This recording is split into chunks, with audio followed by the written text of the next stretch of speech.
Hi friends, welcome back to Shreyas cooking channel. ನಾನು ಸುನೀತಾ.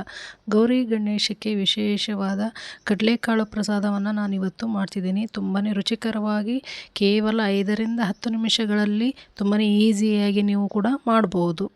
ವರಮಹಾಲಕ್ಷ್ಮಿ ಹಬ್ಬಕ್ಕೆ ಮತ್ತು ಗಣೇಶ ಚತುರ್ಥಿಗೆ ಈ ಥರನಾದ ಪ್ರಸಾದವನ್ನು ಒಂದ್ಸಲ ಮಾಡಿ ನೋಡಿ. ಯಾವುದೇ ರೀತಿಯಾಗಿ ಈರುಳ್ಳಿ ಬೆಳ್ಳುಳ್ಳಿಯನ್ನು ಬಳಸದೆ ಸಿಂಪಲ್ಲಾಗಿ ನೈವೇದ್ಯಕ್ಕೆ ಕಡಲೆಕಾಳು ಉಸುಳಿಯನ್ನು ಇವತ್ತು ಮಾಡ್ತಿದ್ದೀನಿ. ನಾನಿಲ್ಲಿ ಈ ಬಟ್ಲಲ್ಲಿ 1 ಬಟ್ಲಿನಷ್ಟು ಕಡಲೆಕಾಳನ್ನು ತೆಗೆದುಕೊಂಡಿದ್ದೀನಿ. ಇವು 1/4 kg ಕಡಲೆಕಾಳಿದೆ. ಇವಾಗ ಇದನ್ನು ಚೆನ್ನಾಗಿ 2ರಿಂದ 3 ಸಲ ಚೆನ್ನಾಗಿ ವಾಶ್ ಮಾಡಬೇಕು. ಇದರಲ್ಲಿರುವಂತಹ ಧೂಳು ಎಲ್ಲ ಚೆನ್ನಾಗಿ ಕ್ಲೀನ್ ಆಗುತ್ತೆ. ಮಿನಿಮಮ್ ಏನಿಲ್ಲ ಅಂದರೂ 8ರಿಂದ 10 ತಾಸುಗಳು ಕಾಲ ಈ ಕಡಲೆಕಾಳು ಚೆನ್ನಾಗಿ ನೆನೆಯಬೇಕು. ನಾನು ನೈಟು ಈ ಕಡಲೆಕಾಳನ್ನು ತೊಳೆದು 2ರಿಂದ 3 ಸಲ ಚೆನ್ನಾಗಿ ವಾಶ್ ಮಾಡಿ ರಾತ್ರಿ ನೆನೆ ಇಡ್ತಿದ್ದೀನಿ. ನಿಮಗೆ ಕಡಲೆಕಾಳು ಬೇಗ ನೆನೆಯಬೇಕಾದ್ರೆ ಬಿಸಿ ನೀರಲ್ಲಿ ಈ ಕಡಲೆಕಾಳನ್ನು 3ರಿಂದ 4 ತಾಸು ನೆನೆಯಲಿಕ್ಕೆ ಬಿಡಬೇಕು. ಇವಾಗ ಚೆನ್ನಾಗಿ ನೆಂದಿದೆ. ನಾನು ರಾತ್ರಿಯೆಲ್ಲ ಈ ಕಡಲೆಕಾಳನ್ನು ನೆನೆಸಿ ಇವಾಗ ತೋರಿಸ್ತಿದ್ದೀನಿ.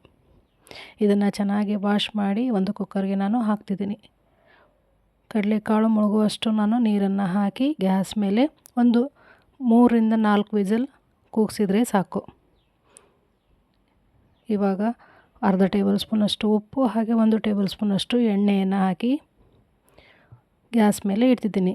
ಇವಾಗ ಇದಕ್ಕೆ ಮಸಾಲೆಗೆ ಒಂದು ಅರ್ಧ ಬಟ್ಲಿನಷ್ಟು ತೆಂಗಿನಕಾಯಿಯನ್ನು ತೆಗೆದುಕೊಂಡಿದ್ದೀನಿ. ಹಸಿ ತೆಂಗಿನಕಾಯಿ ಅದನ್ನು ಕಟ್ ಮಾಡಿ ಹಾಕಿ ಇವಾಗ ಒಂದು 5 ಹಸಿಮೆಣಸಿಕಾಯನ್ನು ತೆಗೆದುಕೊಂಡಿದ್ದೀನಿ. ಇದನ್ನು ಕೂಡ ಕಟ್ ಮಾಡಿ ಹಾಕ್ತಿದ್ದೀನಿ. ಯಾಕಂದರೆ ಹಾಗೆ ಉಳಿಬಾರ್ದಲ್ಲ, ಹಾಗಾಗಿ ನಾನು ಕಟ್ ಮಾಡಿ ಹಾಕ್ತಿದ್ದೀನಿ. ಖಾರ ಮೀಡಿಯಮ್ ಇದೆ. ನೀವು ಖಾರಕ್ಕೆ ಅನುಗುಣವಾಗಿ ಮೆಣಸಿಕಾಯನ್ನು ಹಾಕ್ಬೋದು. ಹಾಗೆ ಸ್ವಲ್ಪ ಕೊತ್ತಂಬರಿ ಸೊಪ್ಪನ್ನು ಹಾಕಿ ನೀರನ್ನು ಹಾಕದೆ ನಾವು ಮಿಕ್ಸಿ ಮಾಡಬೇಕು. ಈ ಥರ ತರಿಯಾಗಿ ರುಬ್ಕೋಬೇಕು. ನೀವು ಒಣ ಕೊಬ್ಬರಿ ಬೇಕಾದರೆ ಯೂಸ್ ಮಾಡ್ಬೋದು. ಇವಾಗ ಕುಕ್ಕರನ್ನು ಓಪನ್ ಮಾಡಿ ನೋಡೋಣ. ಒಂದು 3ರಿಂದ 4 ವಿಸಿಲ್ಲು ಕಡಲೆಕಾಳು ಕೂಗಿಸಿದ ಮೇಲೆ ಚೆನ್ನಾಗಿ ಬೆಂದಿದೆ ನೋಡಿ. ಈ ಥರ ಸ್ಮ್ಯಾಶ್ ಮಾಡಿ ತೋರಿಸ್ತೀನಿ. ಚೆನ್ನಾಗಿ ಬೆಂದಿದೆ, ಫುಲ್ಲು ಸ್ಮೂತಾಗಿ ಬಂದಿದೆ. ಇವಾಗ ಇದನ್ನು ಒಂದು ಜಾಲರಿಗೆ ನಾವು ಸೋಸ್ಕೊಂಡು ಯಾವುದೇ ರೀತಿಯಾಗಿ ನೀರು ಇರಲಾರ್ದಂಗೆ ಈ ಥರ ಸೋಸ್ಕೋಬೇಕು. ಸೋಸ್ಕೊಂಡ ನಂತರ ಗ್ಯಾಸ್ ಮೇಲೆ ಒಂದು ಪಾತ್ರೆಯನ್ನಿಟ್ಟು ಅದು ಬಿಸಿ ಆದಮೇಲೆ ಎಣ್ಣೆಯನ್ನು ಹಾಕಿ 1 ಟೇಬಲ್ ಸ್ಪೂನಷ್ಟು ಸಾಸಿವೆ ಹಾಗೆ ಸ್ವಲ್ಪ ಕರಿಬೇವನ್ನು ಹಾಕಿ ಚೆನ್ನಾಗಿ ಫ್ರೈ ಮಾಡ್ಕೋಬೇಕು. ನಾವು ಮಿಕ್ಸಿ ಮಾಡ್ಕೊಂಡಿರುವಂಥ ಈ ಮಸಾಲೆಯನ್ನು ಈ ಎಣ್ಣೆಯಲ್ಲಿ ಹಾಕಿ ಹಸಿ ವಾಸನೆ ಹೋಗೋ ತನಕ ಗ್ಯಾಸನ್ನು ಮೀಡಿಯಮ್ ಫ್ಲೇಮಲ್ಲಿಟ್ಟು ಚೆನ್ನಾಗಿ ಫ್ರೈ ಮಾಡ್ಕೋಬೇಕು. ಹಾಗೆ ನಾವು ಇಲ್ಲಿ ನೈವೇದ್ಯಕ್ಕೆ ಈರುಳ್ಳಿ ಬೆಳ್ಳುಳ್ಳಿಯನ್ನು ಬಳಸದೆ ಈ ಕಡಲೆಕಾಳು ಉಸುಳಿಯನ್ನು ಮಾಡ್ತಿದ್ದೀನಿ.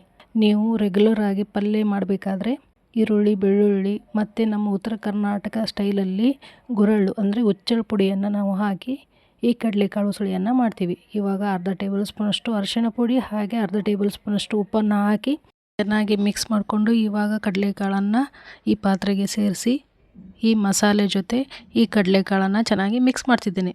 ಯಾವುದೇ ರೀತಿಯಾಗಿ ನಾನು ನೀರನ್ನು ಇಲ್ಲಿ ಸೇರಿಸಿಲ್ಲ. ಈ ಗಣೇಶ ಚತುರ್ಥಿ ಮತ್ತು ವರಮಹಾಲಕ್ಷ್ಮಿ ಹಬ್ಬಕ್ಕೆ ಈ ಥರನಾದ ಕಡಲೆಕಾಳು ಉಸುಳಿಯನ್ನು ಒಂದ್ಸಲ ಟ್ರೈ ಮಾಡಿ ಹೇಗಿದೆ ಅಂತ ಕಮೆಂಟ್ ಸೆಕ್ಷನಲ್ಲಿ ತಿಳಿಸಿ. ಹಾಗೆ ಈ ವಿಡಿಯೋ ಇಷ್ಟ ಆದರೆ ನಿಮ್ಮ ಫ್ರೆಂಡ್ಸ್ ಆ್ಯಂಡ್ ಫ್ಯಾಮ್ಲಿಗೆ ಈ ವಿಡಿಯೋವನ್ನು ಶೇರ್ ಮಾಡಿ. ನೋಡಿ, ಇವಾಗ ರೆಡಿಯಾಗಿದೆ ಗಣೇಶನಿಗೆ ಅತ್ಯಂತ ಪ್ರಿಯವಾದ ಕಡಲೆಕಾಳು ಉಸುಳಿ. ನೈವೇದ್ಯಕ್ಕೆ ಇವಾಗ ರೆಡಿಯಾಗಿದೆ. ಹಾಗಿದ್ರೆ ಅರ್ಧ ಹೋಳಿನಷ್ಟು ನಿಂಬೆಹಣ್ಣಿನ ರಸವನ್ನು ನೀವು ಬೇಕಾದರೆ ಇದಕ್ಕೆ ಸೇರಿಸ್ಬೋದು. ಆಪ್ಷನಲ್, ನಿಮಗೆ ಇಷ್ಟವಾದರೆ. ಇವಾಗ ಗಣೇಶನಿಗೆ ಪ್ರಿಯವಾದ ಕಡಲೆಕಾಳು ಉಸುಳಿ ಇವಾಗ ನೈವೇದ್ಯಕ್ಕೆ ರೆಡಿಯಾಗಿದೆ. ಹಾಗೆ ಮತ್ತೆ ನಮ್ಮ ಚಾನಲ್ನಲ್ಲಿ ಗಣೇಶನಿಗೆ ಪ್ರಿಯವಾದ ಸಿಹಿ ಕಡುಬು ಮತ್ತು ಎಣ್ಣೆಯಲ್ಲಿ ಕರಿದ ಮೋದಕ ರೆಸಿಪಿಯನ್ನು ನಮ್ಮ ಡಿಸ್ಕ್ರಿಪ್ಷನ್ ಬಾಕ್ಸ್ನಲ್ಲಿ ಕೊಟ್ಟಿರ್ತೀನಿ. ಯಾರು ಬೇಕೋ ಅವರು ನೋಡ್ಬೋದು.